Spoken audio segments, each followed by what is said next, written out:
BBC news আন্তর্জাতিক সংবাদে আপনাকে স্বাগতম। শুরুতেই সংবাদ শিরোনাম, এরপর বিস্তারিত। মধ্যপ্রাচ্যের ৪ দেশে দফায় দফায় ইরানের হামলা। মধ্যপ্রাচ্যের সব মার্কিন ঘাঁটি ধ্বংস। ইরানের ক্ষেপণাস্ত্র ভাণ্ডারের ১/৩ ধ্বংসের দাবি যুক্তরাষ্ট্রের। মুক্তিযুদ্ধের গণহত্যা এখনও অস্বীকার করে পাকিস্তান। ন্যায় বিচারে পাশে থাকবে ভারত। এতক্ষণ শুনছিলেন সংবাদ শিরোনাম, এখন বিস্তারিত। আপনি যদি মুসলিমদের পাশে থাকতে চান তাহলে ভিডিওতে লাইক করে চ্যানেলটি অবশ্যই সাবস্ক্রাইব করে দেবেন। মধ্যপ্রাচ্যের ৪ দেশে দফায় দফায় ইরানের হামলা। মধ্যপ্রাচ্যের ৪ দেশে দফায় দফায় ড্রোন ও ক্ষেপণাস্ত্র হামলা চালিয়েছে ইরান। এসব দেশের আকাশ প্রতিরক্ষা ব্যবস্থা বেশ কিছু হামলা প্রতিহত করার দাবি করেছে।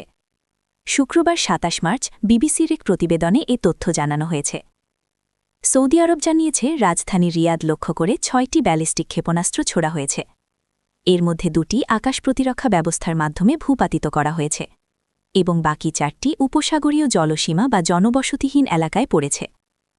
কুয়েট জানিয়েছে তাদের প্রধান বাণিজ্যিক বন্দর সুয়ায়েক বন্দরে হামলা হয়েছে। দেশটির বন্দর কর্তৃপক্ষ জানিয়েছে এতে কিছু অবকাঠামোগত ক্ষতি হয়েছে, তবে কোনো প্রাণহানির ঘটনা ঘটেনি। এদিকে সংযুক্ত আরব আমিরাতের প্রতিরক্ষা মন্ত্রণালয় জানিয়েছে তারা ইরান থেকে ছোড়া ৬টি ব্যালিস্টিক ক্ষেপণাস্ত্র এবং ৯টি ড্রোন প্রতিহত করেছে। বাহরাইনের প্রতিরক্ষা বাহিনী জানিয়েছে সংঘাত শুরুর পর থেকে তারা মোট ৩৬২টি ড্রোন এবং ১৫৪টি ক্ষেপণাস্ত্র ভূপাতিত করেছে। আগের দিনের তুলনায় ড্রোন প্রতিহতের সংখ্যা আরও বেড়েছে। এদিকে মধ্যপ্রাচ্যে মার্কিন বাহিনীর অবস্থান ঘিরে উত্তেজনা বাড়তে থাকায় সেসব এলাকার আশপাশ থেকে বেসামরিক জনগণকে সরে যেতে আল্টিমেটাম দিয়েছে ইরানের Islamic revolutionary guard corps IRGC. শুক্রবার ২৭ মার্চ বিবিসির এক প্রতিবেদনে এ তথ্য জানানো হয়েছে। আইআরজিসি সংশ্লিষ্ট ফার্স নিউজ এজেন্সির মাধ্যমে প্রকাশিত এক বিবৃতিতে বলা হয়, মার্কিন বাহিনী মোতায়েন থাকা এলাকাগুলোর আশপাশে অবস্থান করা ঝুঁকিপূর্ণ হতে পারে। বিবৃতিতে যুক্তরাষ্ট্র ও ইসরায়েলের বিরুদ্ধে বেসামরিক জনগণকে মানবঢাল হিসেবে ব্যবহার করার অভিযোগ আনা হয়েছে। পাশাপাশি বেসামরিক নাগরিক ও ইরানি কর্মীকর্তাদের হত্যার অভিযোগও করা হয়। মধ্যপ্রাচ্যের সব মার্কিন ঘাঁটি।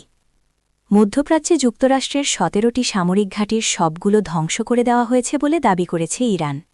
সফলতার সঙ্গে এখন পর্যন্ত সবচেয়ে শক্তিশালী হামলা চালিয়েছে বলে দাবি করেছে দেশটির সশস্ত্র বাহিনীর এক জ্যেষ্ঠ মুখপাত্র ব্রিগেডিয়ার জেনারেল আবুল ফজল শেখাচ্চি। বৃহস্পতিবার ২৬ মার্চ এক সাক্ষাৎকারে সশস্ত্র বাহিনীর জেনারেল স্টাফের মুখপাত্র ব্রিগেডিয়ার জেনারেল আবুল ফজল শেখাচ্চি এ তথ্য নিশ্চিত করেন। খবর মেহের নিউজ।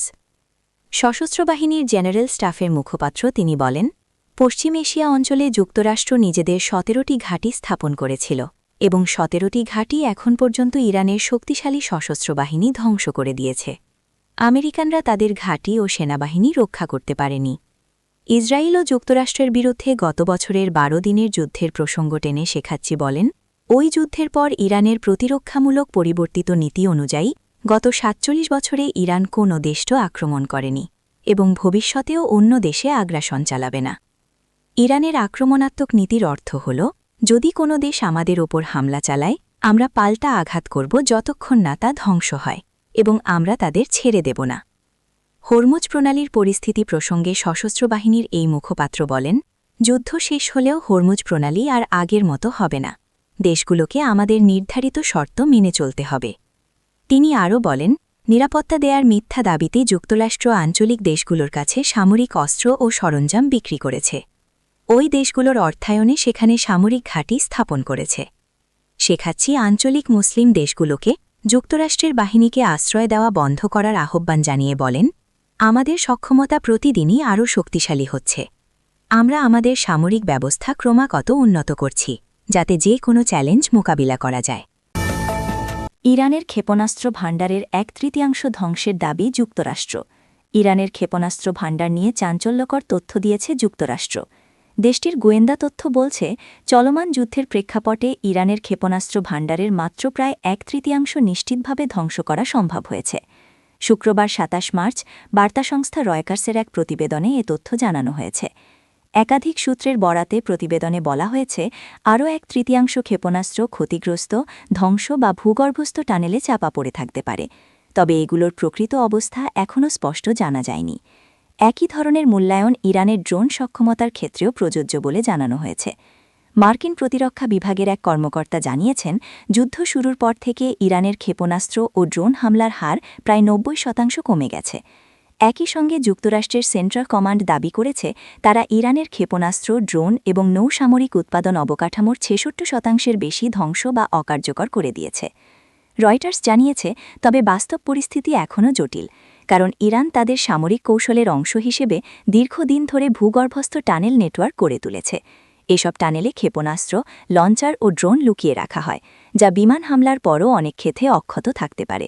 এমনকি ক্ষতিগ্রস্ত অস্ত্র পরবর্তীতে মেরামত করে পুনরায় ব্যবহার করার সক্ষমতা তাদের রয়েছে বলে ধারণা করা হচ্ছে।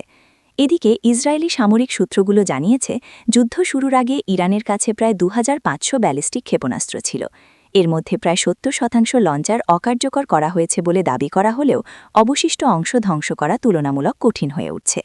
সাম্প্রতিক ঘটনাপ্রবাহে দেখা গেছে, ইরান এখনও আক্রমণ চালানোর সক্ষমতা ধরে রেখেছে। উদাহরণস্বরূপ, তারা সম্প্রতি সংযুক্ত আরব আমিরাতের দিকে একদিনেই ১৫টি ব্যালিস্টিক ক্ষেপণাস্ত্র ও ১১টি ড্রোন নিক্ষেপ করেছে। এমনকি প্রথমবারের মতো ভারত মহাসাগরে অবস্থিত মার্কিন ব্রিটিশ ঘাঁটি ডিয়েগো গার্সিয়াকেও লক্ষ্যবস্তু করা হয়েছে। প্রতিবেদনে বলা হয়েছে, যুক্তরাষ্ট্র হয়তো ইরানের সামরিক সক্ষমতা দুর্বল করার ক্ষেত্রে কিছুটা সফল হলেও তা সম্পূর্ণভাবে নির্মূল করতে পারেনি। মুক্তিযুদ্ধের গণহত্যা এখনও অস্বীকার করে পাকিস্তান। ন্যায় বিচারে পাশে থাকবে ভারত। ১৯৭১ সালে অপারেশন সার্চলাইট চলাকালে পাকিস্তান কর্তৃক চালানো গণহত্যা ও নৃশংসতার বিষয়টি তুলে ধরে ভারতের পররাষ্ট্র মন্ত্রণালয়ের মুখপাত্র রণধীর জয়সওয়াল বলেছেন, পাকিস্তান আজও সেই গণহত্যার দায় অস্বীকার করে চলেছে। এই গণহত্যার ন্যায় বিচারের জন্য বাংলাদেশের যে আকাঙ্ক্ষা, ভারত তার প্রতি পূর্ণ সমর্থন জানায়। শুক্রবার নয়াদিল্লিতে নিয়মিত সাপ্তাহিক ব্রিফিংয়ে সাংবাদিকরা রণধীর জয়সওয়ালকে বাংলাদেশের প্রধানমন্ত্রী তারেক রহমান কর্তৃক গণহত্যা দিবস উপলক্ষে দেওয়া বার্তা সম্পর্কে জানতে চাইলে জবাবে তিনি এসব কথা জানান। রণধীর জয়সওয়াল বলেন, ১৯৭১ সালে অপারেশন সার্চলাইট চলাকালে পাকিস্তান কর্তৃক সংঘটিত ভয়াবহ নৃশংসতা সম্পর্কে আমরা সবাই অবগত। এই গণহত্যায় লক্ষ লক্ষ নিরীহ বাংলাদেশি মানুষকে পরিকল্পিতভাবে লক্ষ্য করে হত্যা করা হয়েছিল এবং নারীদের ওপর ব্যাপক আকারে যৌন অপরাধ সংঘটিত হয়েছিল। তিনি আরও বলেন, পাকিস্তানি বাহিনীর সেই বর্বরতার ফলে লক্ষ লক্ষ মানুষ জীবন বাঁচাতে সীমান্ত পেরিয়ে ভারতে শরণার্থী হিসেবে আশ্রয় নিতে বাধ্য হয়েছিল। ওই নৃশংসতা বিশ্ববাসীর বিবেককে নাড়া দিয়েছিল, কিন্তু অত্যন্ত পরিতাপের বিষয় হল, পাকিস্তান আজও তাদের সেই অপরাধের কথা অস্বীকার করে চলেছে। ন্যায় বিচারের দাবিতে বাংলাদেশের প্রতি সংহতি প্রকাশ করে রণধীর জয়সওয়াল বলেন, আমরা ন্যায় বিচারের জন্য বাংলাদেশের আকাঙ্ক্ষাকে সমর্থন করি। এর আগে প্রধানমন্ত্রী তারেক রহমান বলেছেন, ২৫শে মার্চের গণহত্যা ছিল সুপরিকল্পিত হত্যাযজ্ঞ। এটি একটি নৃশংস ও কলঙ্কিত দিন। গণহত্যা দিবস উপলক্ষে গত মঙ্গলবার দেওয়া এক বাণীতে তিনি এসব কথা বলেন। শহীদদের প্রতি গভীর শ্রদ্ধা জানিয়ে তারেক রহমান বলেন, ২৫শে মার্চ গণহত্যা দিবস। ১৯৭১ সালের ২৫শে মার্চ স্বাধীনতাকামী বাংলাদেশের ইতিহাসে একটি কলঙ্কিত ও নৃশংসতম গণহত্যার দিন। এ কালো রাতে পাকিস্তানি দখলদার বাহিনী অপারেশন সার্চলাইটের নামে বাংলাদেশের নিরস্ত্র স্বাধীনতাকামী মানুষের ওপর ইতিহাসের অন্যতম নৃশংস গণহত্যা চালায়। তারা ঢাকা বিশ্ববিদ্যালয়, পিলখানা, রাজারবাগ পুলিশ লাইন্স, বিভিন্ন স্থানে শিক্ষক, বুদ্ধিজীবী ও নিরপরাধ মানুষের ওপর নির্বিচারে গুলি চালায় এবং হত্যা করে। প্রধানমন্ত্রী বলেন, ২৫শে মার্চের গণহত্যা ছিল সুপরিকল্পিত। সুপরিকল্পিত এ হত্যাযজ্ঞ কেন প্রতিরোধ করা গেল না, এ ব্যাপারে তৎকালীন রাজনৈতিক নেতৃত্বের দৃশ্যমান ভূমিকা এখনও ইতিহাসের গবেষণার বিষয়। তবে ২৫শে মার্চ দিবগত রাতে উই রিভল্ট বলে গণহত্যার বিরুদ্ধে আনুষ্ঠানিকভাবে সশস্ত্র প্রতিরোধ গড়ে তোলে চট্টগ্রামের ৮ম ইস্ট বেঙ্গল রেজিমেন্ট। গণহত্যা প্রতিরোধের মধ্য দিয়েই শুরু হয়ে যায় দীর্ঘ ৯ মাসের সশস্ত্র মুক্তিযুদ্ধ।